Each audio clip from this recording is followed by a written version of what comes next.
Olá, vamos para mais um dia do Café com Lexio, hoje, sexta-feira, 20 de outubro. Prepara o teu cafezinho e vamos juntos. Em nome do Pai, do Filho e do Espírito Santo. Amém. Pai nosso que estais no céu, santificado seja o vosso nome.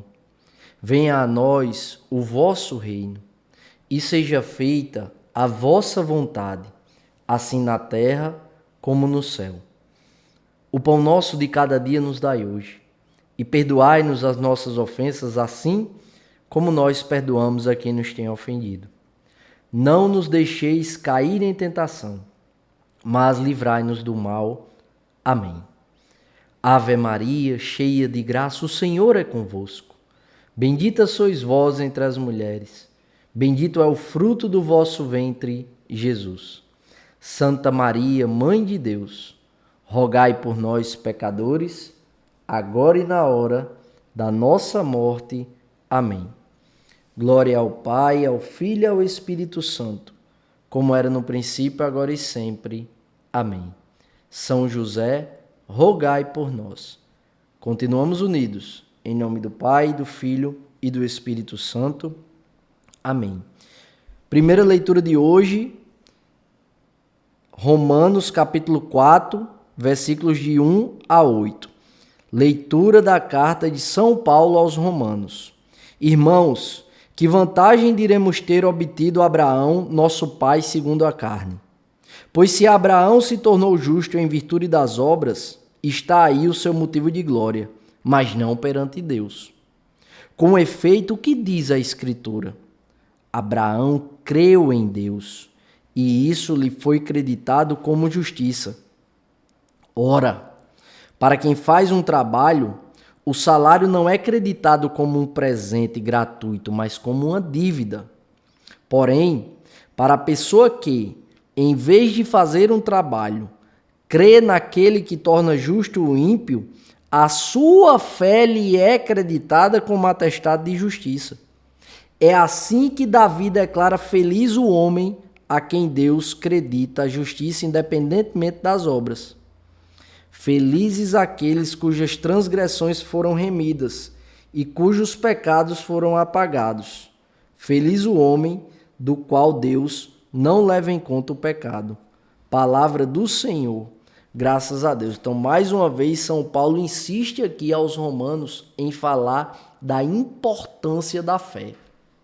Muito mais do que a relação consanguínea do povo judaico, São Paulo vai além. Olha, o que nos justifica, o que nos redime, o que nos salva é a vida pautada na fé em Jesus. E aí, a ideia força da primeira leitura é que a fé, como virtude teologal, ou seja, a fé é uma virtude teologal. O que é que isso quer dizer? Que é uma virtude que vem diretamente de Deus. É graça de Deus. Nós precisamos pedir ao Espírito Santo: Espírito Santo, concede-me a virtude da fé. Aumenta, desenvolve a minha fé. E a fé deve iluminar a minha razão. Quando eu falo de mim, eu estou falando de ti. A fé deve iluminar a nossa razão. A fé deve iluminar o nosso jeito de viver. Ou seja, eu não vou conformar a minha fé ao meu viver, mas eu vou pedir ao Espírito Santo a graça de conformar o meu viver à minha fé. E que por graça de Deus, porque eu peço e boto a mão na massa, eu peço e boto o joelho no chão, eu peço e cometo os atos devocionais, confissão, oração, santa missa, rosário, eu peço, mas eu faço, eu peço, mas eu faço. A fé não somente nasce, mas ela começa a crescer, se desenvolver, se fortalecer dentro da gente. E a nossa fé começa a ganhar consistência, de modo que a gente começa a criar raízes, perseverar, permanecer. Não é aquela pessoa que fica pingando de galho em galho, sem convicção alguma. A nossa fé vai se fortalecendo conforme nós vamos, com coerência, com consistência, permanecendo. Virtude é ato racional da vontade, mas graça de Deus. Eu peço a graça a Deus, Senhor, aumentai a minha fé, mas eu cometo atos de fé. Vocês estão entendendo? Você entende? Então, a ideia, a força da primeira leitura hoje é qual?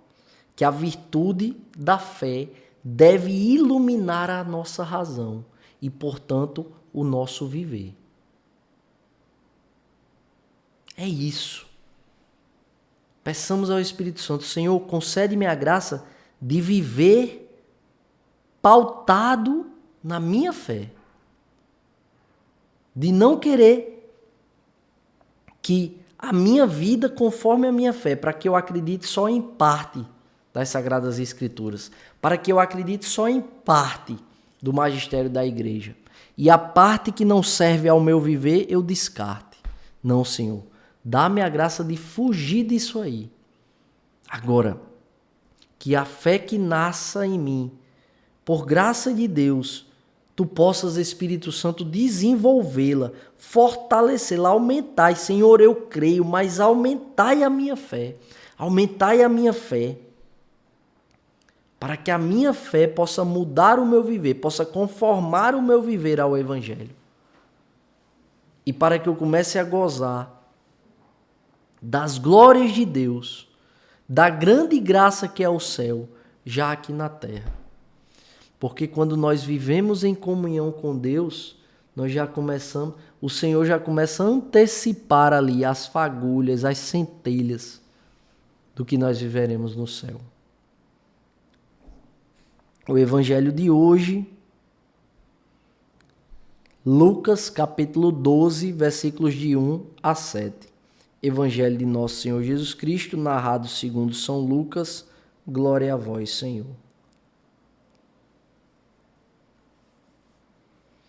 Naquele tempo, milhares de pessoas se reuniram a ponto de uns pisarem os outros. Jesus começou a falar primeiro a seus discípulos. Perdão. Tomai cuidado com o fermento dos fariseus, que é a hipocrisia. Não há nada de escondido que não venha a ser revelado, e não há nada de oculto que não venha a ser conhecido. Portanto, tudo o que tiverdes dito na escuridão será ouvido à luz do dia. E o que tiverdes pronunciado ao pé do ouvido, no quarto, será proclamado sobre os telhados. Pois bem, meus amigos, eu vos digo, é Jesus falando, não tenhais medo daqueles que matam o corpo, não podendo fazer mais do que isto. Vou mostrar-vos a quem deveis temer. Temei aquele que, depois de tirar a vida, tem o poder de lançar-vos no inferno. Sim, eu vos digo, a este temei. Não se vendem 5 pardais por uma pequena quantia? No entanto, nenhum deles é esquecido por Deus. Até mesmo os cabelos de vossa cabeça estão todos contados. Não tenhais medo. Vós valeis mais do que muitos pardais. Palavra da salvação, glória a vós, Senhor.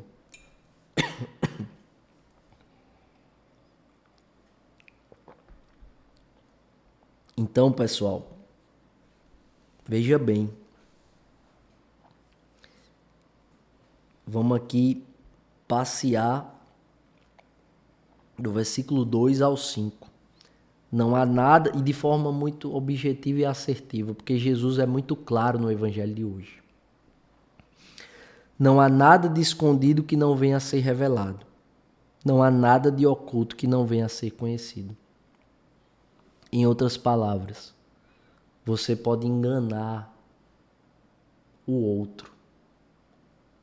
Uma multidão de pessoas. você pode enganar até a si mesmo.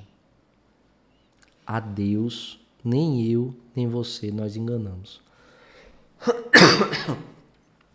Perdão, pessoal, de verdade. Mas aqui é o café com Lexio, né? Vamos embora. Não há nada, absolutamente nada que a gente consiga esconder de Deus. E que não venha em algum momento à luz. É isso que está falando o versículo 2 e o 3. Tudo que tiverdes dito na escuridão será ouvido à luz do dia. Sabe aquilo que você trama? Ou aquela maledicência que você promove? Deus está escutando. Deus está ouvindo. Aquilo que você fala ao pé do ouvido, Deus está ouvindo. E é isso que ele fala do versículo 2 e 3. E no 4 e no 5 ele faz um alerta. Pois bem, meus amigos, não tenhais medo daqueles que matam o corpo, porque eles não podem fazer mais do que isto. Temei a Deus, porque Deus, além de tirar a vida, pode nos lançar no inferno. É Jesus quem está falando. A este temei.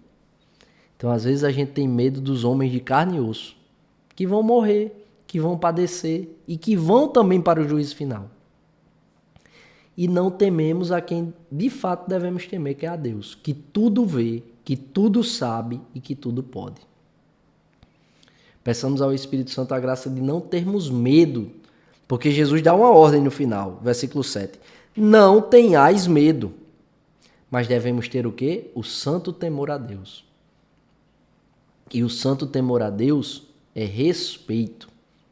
Eu respeito a palavra de Deus e eu busco viver conforme aquilo que Deus pede que eu viva. Eu não tenho medo, porque o meu Deus é misericórdia.